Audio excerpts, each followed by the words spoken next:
Hallelujah. Good morning. ಬೆಳಗಾಯ್ತು ಪ್ರಿಯರೇ, ಎಚ್ಚರಗೊಂಡಿದ್ದೀರಾ? ಕರ್ತನನ್ನು ಸ್ತುತಿಸುತ್ತಾ ಎದ್ದಿದ್ದೀರಾ? ಇನ್ನೂ ನಿನ್ನೆಯ ವಿಷಯಗಳನ್ನೇ ಮನಸ್ಸಲ್ಲಿಟ್ಕೊಂಡು ಮನನೊಂದುಕೊಳ್ತಾ ಇದ್ದೀರಾ? ಪೂರ್ವಸ್ಥಿತಿಯೆಲ್ಲ ಗತಿಸಿ ಹೋಯ್ತು, ಎಲ್ಲವೂ ನೂತನವಾಯಿತು. ಕರ್ತನೊಂದಿಗಿರುವವರು ಹೊಸ ದಿನ ಅನುಭವಿಸ್ತಾರೆ. ಬನ್ನಿ ಚಿಕ್ಕ ಪ್ರಾರ್ಥನೆಯೊಂದಿಗೆ ದೇವರ ವಾಗ್ದಾನ ಹೊಂದಿಕೊಳ್ಳೋಣ. ದೇವರ ಎಚ್ಚರಿಕೆಯನ್ನೆಂದು ತಿಳಿದುಕೊಳ್ಳೋಣ. ಪರಿಶುದ್ಧ ದೇವರೇ, ನಿಮಗೆ ವಂದನೆಗಳು.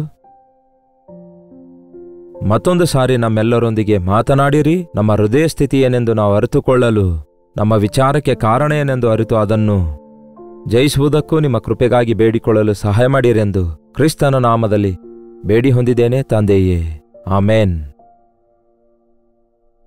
ದೇವರಿಗೆ ಸ್ತೋತ್ರ. ಚೆನ್ನಾಗಿದ್ದೀರಾ? ಪ್ರತಿದಿನ ಅನುದಿನ ಧ್ಯಾನವನ್ನು ಕ್ರಮ ತಪ್ಪದೆ ವೀಕ್ಷಿಸುತ್ತಾ ಇದ್ದೀರಾ? ಹೃದಯಕ್ಕೆ ಅನ್ವಯಿಸಿಕೊಂಡವರಾಗಿ ಆಶೀರ್ವದಿಸಲ್ಪಡ್ತಾ ಇದ್ದೀರಾ? ಯಾವ ರೀತಿ ಆಧ್ಯಾತ್ಮಿಕವಾಗಿ ನೀವು ಅಭಿವೃದ್ಧಿ ಹೊಂದುತ್ತೀರಿ ಎಂಬ ವಿಷಯ ಕೆಲವೊಂದು ಸಾರಿ ಆದರೂ ನಮಗೆ ವಾಟ್ಸಪ್ ಮೆಸೇಜ್ ಕಳುಹಿಸಿ, ಇಲ್ಲವೇ ಒಂದು ವಾಯ್ಸ್ ಮೆಸೇಜ್ ಮೂಲಕ ನಮಗೆ ತಿಳಿಸುವುದಾದರೆ ಮತ್ತಷ್ಟು ಹೆಚ್ಚು ದೇವರನ್ನು ಸ್ತುತಿಸಿ ಮತ್ತಷ್ಟು ಪ್ರೋತ್ಸಾಹಕರವಾಗಿ ಈ ಕಾರ್ಯಕ್ರಮ ಮುಂದುವರಿಸಲು ನೀವು ಸಹಕರಿಸಿದಂಥವರಾಗಿರ್ತೀರಿ. ದೇವರ ಮಹಾಕೃಪೆಯಿಂದ ಇದನ್ನು ಪ್ರಾರಂಭಿಸಿದ ದಿನದಿಂದ ಇಂದಿನವರೆಗೂ ಅನುದಿನವೂ ದೇವರು ಕೊಟ್ಟ ಸಂದೇಶ ನಿಮ್ಮೆಲ್ಲರ ಬಳಿಗೆ ತರುವುದಕ್ಕಾಗಿ ದೇವರು ನನಗೆ ಕೊಟ್ಟ ಕೃಪೆಗಾಗಿ ಆತನನ್ನೇ ಸ್ತುತಿಸುತ್ತೇನೆ. ನಿಮ್ಮಲ್ಲಿ ಎಷ್ಟೋ ಜನರು ಈ ಕಾರ್ಯಕ್ರಮ ನಿಮಗೆ ಆಶೀರ್ವಾದವಾಗಿದೆ ಎಂದು ತಿಳಿಸುತ್ತಿರುವುದಕ್ಕಾಗಿ ದೇವರನ್ನು ಸ್ತುತಿಸುತ್ತಾ ನಿಮ್ಮೆಲ್ಲರಿಗಾಗಿ ಪ್ರಾರ್ಥಿಸುತ್ತಿದ್ದೇನೆ. ಹಾಗಾದರೆ ಈ ದಿನ ನೀವೆಲ್ಲರೂ ಹೇಗಿದ್ದೀರಿ? ಇತ್ತೀಚಿನ ಕಾಲದಲ್ಲಿ ನಮಗೆ ಬಹಳಷ್ಟು ಪ್ರಾರ್ಥನೆ ಮನವಿಗಳು, ಅಂದರೆ ಯೇಸುವನ್ನು ಅರಿತವರಲ್ಲದೆ ಅವರ ಮನೆಯಲ್ಲಿರುವಂತಹ ತಮ್ಮ ಮಕ್ಕಳ ಕುರಿತಾಗಿಯೋ, ತಮ್ಮ ಮನೆಯ ಯಜಮಾನರ ಕುರಿತಾಗಿಯೋ, ತಮ್ಮ ಬಂಧುಗಳ ಕುರಿತಾಗಿಯೋ, ಇಲ್ಲವೇ ತಮ್ಮ ಫ್ರೆಂಡ್ಸ್ಗಳ ಕುರಿತಾಗಿಯೋ ಬಹಳಷ್ಟು ಜನರು ತಿಳಿಯಪಡಿಸುತ್ತಿದ್ದಾರೆ. ಯಾಕೆ ಅವರ ಕುರಿತಾದ ಮನವಿ ನಮಗೆ ಕಳಿಸುತ್ತಾ ಇದ್ದಾರೆ ಗೊತ್ತಾ? ಅವರ ಕಷ್ಟ ನೀವು ಕೇಳಿದಾಗ ಯಾಕೆ ನಿಮಗೆ ಭಾರ ಉಂಟಾಗುತ್ತಿದೆ ಎನ್ನುವುದಾದರೆ ಅದೇ ಕ್ರಿಸ್ತನ ಪ್ರೀತಿಯಾಗಿದೆ. ಅದೇ ಅವರು ನಿಮ್ಮಲ್ಲಿ ಇಟ್ಟಿರುವಂತಹ ದೇವರಲ್ಲಿ, ನಿಮ್ಮಲ್ಲಿ ಅಲ್ಲ ಬಿಡಿ, ನಮ್ಮ ದೇವರ ಶ್ರೇಷ್ಠತನವನ್ನು ಅರಿತು ಅದರಲ್ಲಿ ನಿರೀಕ್ಷೆ ಇಡುವುದರಿಂದ.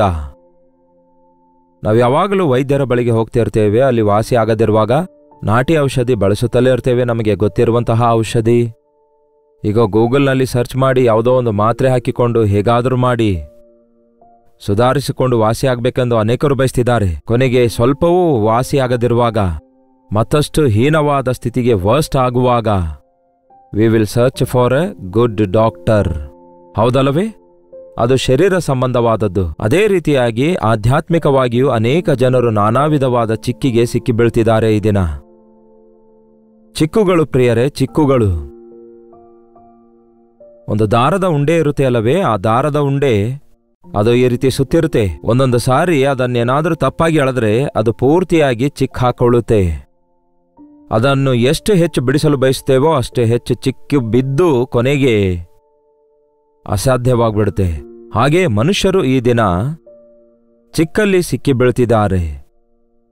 ಆ ರೀತಿ ಚಿಕ್ಕಲ್ಲಿ ಸಿಕ್ಕಿ ಬೀಳ್ತಿದ್ದೇವೆ ಎಂಬ ಸಂಗತಿ ಅವರು ಗ್ರಹಿಸಿಕೊಳ್ಳುವುದಕ್ಕಿಂತ ಮುಂಚೆಯೇ ಪೂರ್ತಿಯಾಗಿ ಮುಳುಗಿ ಹೋಗ್ತಿದ್ದಾರಂತೆ.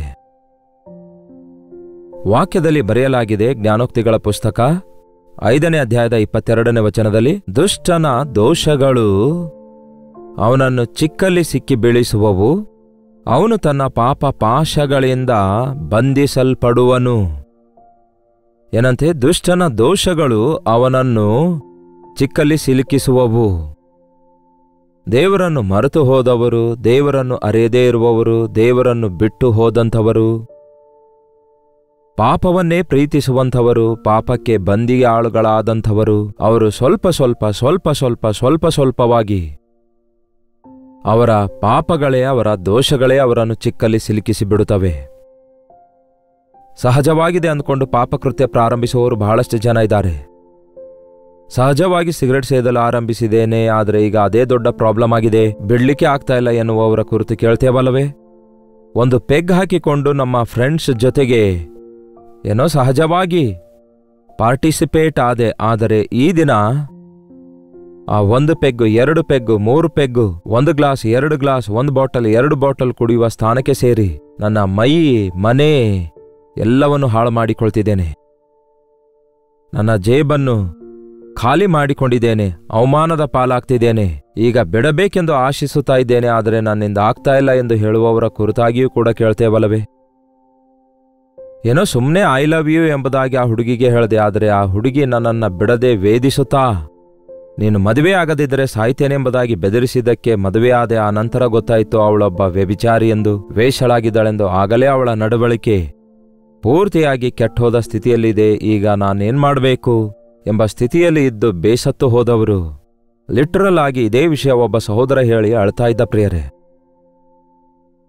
ಮಾತುಗಳನ್ನು ನಂಬಿ ಮೋಸ ಹೋದೆನು, ಪ್ರೀತಿಯ ಮಾತುಗಳನ್ನು ನಂಬಿ ನಾಶವಾದೆನು ಅಂತಹ ಸ್ತ್ರೀ ಪುರುಷರೂ ಇದ್ದಾರೆ, ಹುಡುಗರೂ ಇದ್ದಾರೆ, ಹುಡುಗಿಯರೂ ಇದ್ದಾರೆ. ಸುಮ್ಮನೆ ಒಂದು ಕಾಫಿ ಕುಡಿಯಲು ಕರೆದಿದ್ದ, ಸುಮ್ಮನೆ ಸುತ್ತಾಡಲು ಬಾ ಅಂತ ಕರೆದಿದ್ದ, ನನ್ನ ಸ್ಕೂಟರ್ ಹತ್ತು ಅಂತ ಹೇಳ್ದ, ಕೊನೆಗೆ ಬಾಂಧವ್ಯವೇ ಬೇರ್ಪಡಲಾಗದ ಬಾಂಧವ್ಯವಾಗಿ ತಯಾರಾಯಿತು. ವಾಸ್ತವ ಬಯಲಾದ ನಂತರ ಈಗ ಒದ್ದಾಡ್ತಿದ್ದೇವೆ ಎಂದು ಹೇಳುವ ಯೌವನಸ್ಥರು ಎಷ್ಟೋ ಜನ ಇದ್ದಾರೆ. ಇನ್ನು ಕೆಲವರು ಒಂದು ಹೆಜ್ಜೆ ಮುಂದೆ ಹೋಗಿ ನಾವು ಪ್ರೀತಿ ಮಾಡೋಣ, ಪ್ರೀತಿ ಮಾಡಿ ಮದುವೆ ಆಗೋಣ, ಹಾಯಾಗಿರೋಣ ಅಂದ್ಕೊಂಡು ಮದುವೆಯಾದ 3ನೇ ದಿನದಿಂದಲೇ ನಾನಾ ವಿಧವಾದ ಜಗಳಗಳಿಗೆ, ಸಮಸ್ಯೆಗಳಿಗೆ ಕಾರಣವಾಗಿ ಒಬ್ಬರನ್ನೊಬ್ಬರು ಕೊಲೆ ಮಾಡುವುದಕ್ಕಾಗಿಯೋ, ಒಬ್ಬರನ್ನೊಬ್ಬರು ದ್ವೇಷ ಮಾಡಿಕೊಳ್ಳುವಂಥದ್ದೋ ಮಾಡಿ ಮತ್ತಷ್ಟು ಹೀನವಾದ ಸ್ಥಿತಿಗೆ ಬಿದ್ದೋಗ್ತಿದ್ದಾರೆ. ಸರಳವಲ್ಲ ಪ್ರಿಯರೇ ಪಾಪ. ಪಾಪದ ತಂಟಿಗೆ ಹೋಗಬೇಡಿರಿ, ಅಷ್ಟಕ್ಕೂ ಕೇಡಾಗಿ ಕಾಣಿಸುವುದರಿಂದ ದೂರವಿರಬೇಕು ಎಂಬುದಾಗಿ ದೇವರ ವಾಕ್ಯ ಹೇಳ್ತದೆ. ಕೇಡು ಎಂದು ಕಾಣಿಸಿದಾಗ ನೀವು ನಿಜವಾಗ್ಲೂ ಡೋಂಟ್ ಎಂಟರ್ಟೈನ್ ಇಟ್, ದೂರವಾಗಿರಿ. ಈ ಮದ್ಯಪಾನ ನನಗೆ ಬೇಡ ಅನ್ನುತ್ತಾನೆ ದಾನಿಯೇಲನು. ಏನೋ ಮುಖಸ್ತುತಿಗಾಗಿ ನಾನು ಕುಡಿಯುತ್ತೇನೆ ಅನ್ನಲಿಲ್ಲ, ಇದೊಂದು ದಿನ ಕುಡಿಯುತ್ತೇನೆ ಅನ್ನಲಿಲ್ಲ, ಪರವಾಗಿಲ್ಲ ಅಂದುಕೊಂಡು ಸೇವಿಸಲಿಲ್ಲ. ಆದರೆ ನನಗೆ ಈ ದ್ರಾಕ್ಷರಸ ಬೇಡ, ಈ ರಾಜನ ಭೋಜನ ಪದಾರ್ಥ ಬೇಡ, ಇದರಿಂದ ನನ್ನ ದೇಹ ಅಪವಿತ್ರ ಮಾಡಿಕೊಳ್ಳುವುದಿಲ್ಲ ಎಂಬ ತೀರ್ಮಾನ ತೆಗೆದುಕೊಂಡ.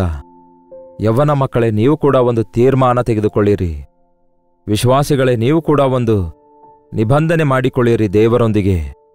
ಪಾಪದ ತಂಟಿಗೆ ಇನ್ಮೇಲೆ ಹೋಗಲ್ಲವೆಂದು, ದುಷ್ಟರ ಮಾರ್ಗದಲ್ಲಿ ಇನ್ಮೇಲೆ ನಾನು ನಡೆಯುವುದಿಲ್ಲ, ದುಷ್ಟರ ಸಹವಾಸ ನಾನು ಮಾಡುವುದಿಲ್ಲವೆಂದು, ಅವಿಶ್ವಾಸಿಗಳೊಂದಿಗೆ ಸೇರಿ ಇಜ್ಜೂಡನಾಗುವುದಿಲ್ಲವೆಂದು. ಇಲ್ಲವಾದರೆ ಈ ಅಂತ್ಯದಿನಗಳಲ್ಲಿ ಚೆನ್ನಾಗಿದ್ದೇನೆ ಪರವಾಗಿಲ್ಲ ಅಂದುಕೊಳ್ಳುತ್ತಲೇ ದಾರಿ ತಪ್ಪಿ ಹೋಗುವ ಸ್ಥಿತಿಯಲ್ಲಿ ಬಿದ್ದು ಹೋಗುತ್ತೀರಿ. ಒಬ್ಬನ ಕಣ್ಣಿಗೆ ಸರಿಬೀಳುವ ಒಂದು ದಾರಿಯುಂಟು, ಅದು ಕಟ್ಟ ಕಡೆಗೆ ಮರಣ ಮಾರ್ಗವಾಗಿದೆ ಎಂದು ದೇವರ ವಾಕ್ಯ ಹೇಳುತ್ತೆ. ಪಾಪಕ್ಕೆ ನಾವು ಯಾವತ್ತೂ ಕೂಡ ಸ್ವಲ್ಪವೂ ಅವಕಾಶ ಕೊಡಬಾರದು. ಅದು ಅಲ್ಪಕಾಲ ಪಾಪ ಭೋಗವಾಗಿದೆ. ಅವನು ಗಾಳ ಹಾಕಿ ಮನುಷ್ಯರನ್ನು ಹಿಡಿದು ಬಲೆಯನ್ನು ತುಂಬಿಸಿಕೊಂಡು ಕುಣಿದಾಡ್ತಿದ್ದಾನಂತೆ ಸೈತಾನನು. ಈ ದಿನ ಎಷ್ಟೋ ಜನ ಯವ್ವನ ಮಕ್ಕಳು ಈ ಡ್ರಗ್ಸಿಗೆ ಬಂದಿ ಆಳುಗಳಾಗ್ತಾ ಇದ್ದಾರೆ.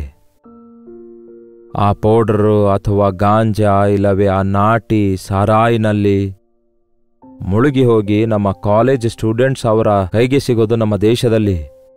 ಟೀನೇಜ್ಗೆ ಪ್ರವೇಶಿಸಿರುವ ಹೈಸ್ಕೂಲ್ ಸ್ಟೂಡೆಂಟ್ಗಳ ಕೈಗೂ ಕೂಡ ಇಂಥ ವಿಷಯಗಳು ಸಿಗೋದು ಎಷ್ಟು ಊಹೆಗೂ ಮಿಗಿಲಾದ ಕಾರ್ಯವಾಗಿದೆ ನೋಡಿ. ತಮ್ಮ ದೇಹ ಆರೋಗ್ಯ ಹಾಳು ಮಾಡಿಕೊಂಡು ತಂದೆ ತಾಯಿಗಳಿಗೆ ವೇದನೆ ಉಂಟು ಮಾಡುವ ಮಕ್ಕಳ ಕುರಿತು ಕೇಳ್ತಿದ್ದೇವಲ್ಲವೇ, ಇದು ಎಷ್ಟೋ ಭಯಂಕರವಾಗಿದೆ.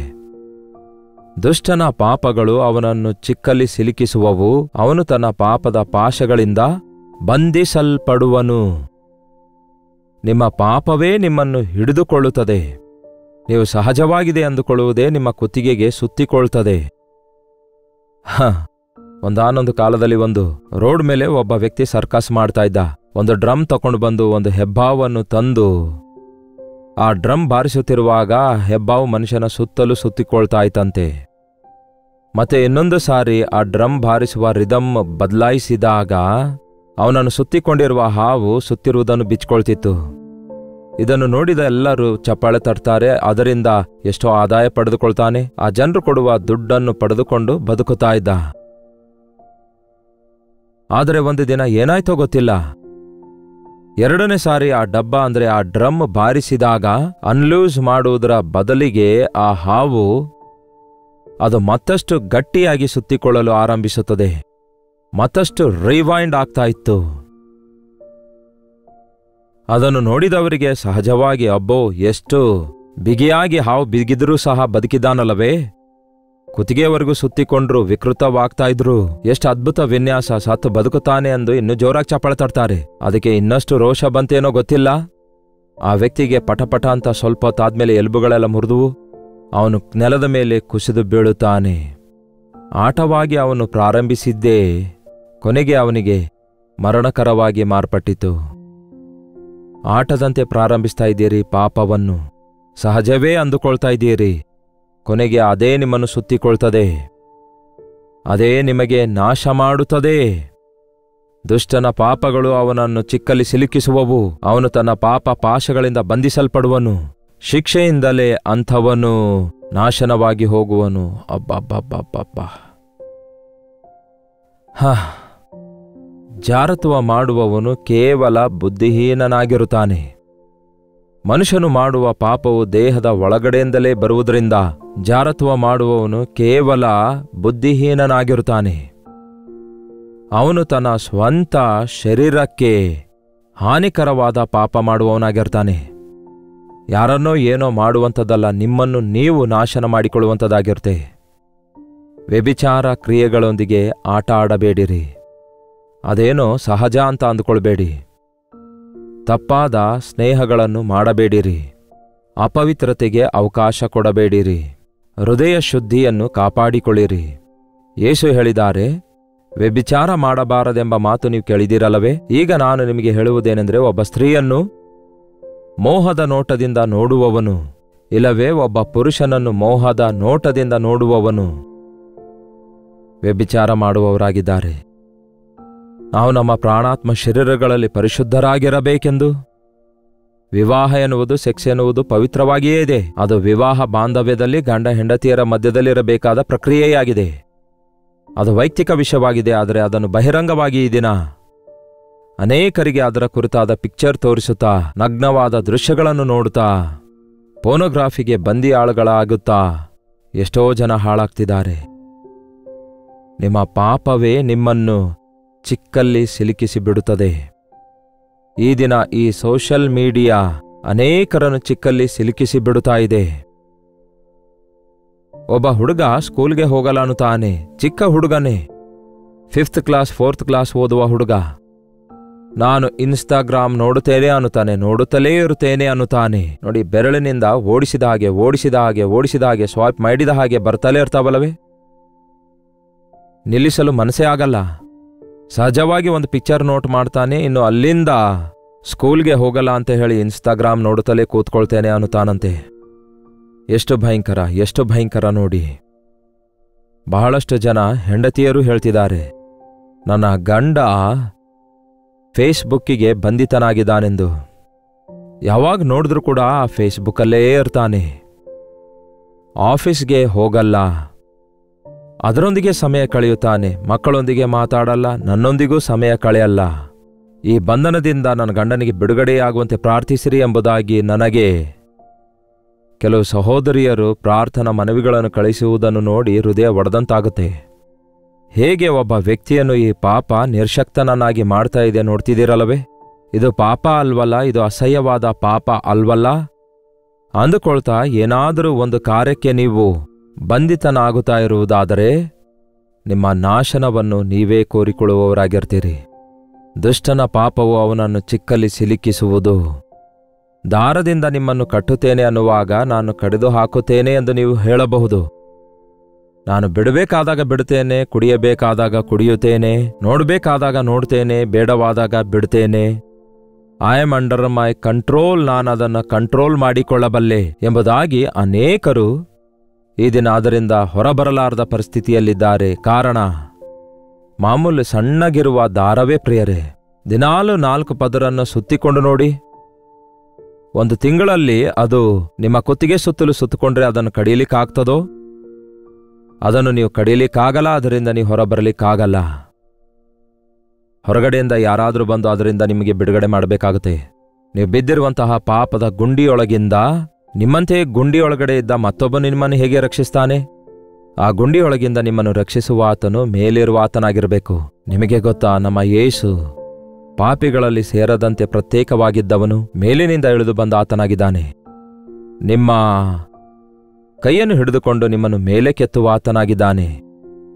ಯಾವ ಪರಿಸ್ಥಿತಿಯಲ್ಲಿ ಸಿಕ್ಕಿಬಿದ್ದವರಾಗಿ ಇದರಿಂದ ನಾನು ಹೊರಬರಲಿಕ್ಕಾಗ್ತಿಲ್ಲ, ಇದನ್ನು ಬಿಡಬೇಕಂದ್ಕೊಳ್ತಿದ್ದೇನೆ, ಬಿಡ್ಲಿಕ್ಕಾಗ್ತಾ ಇಲ್ಲ, ಎಂದು ಮನನೊಂದುಕೊಂಡು ಕೂತ್ಕೊಂಡಿದ್ದೀರೋ?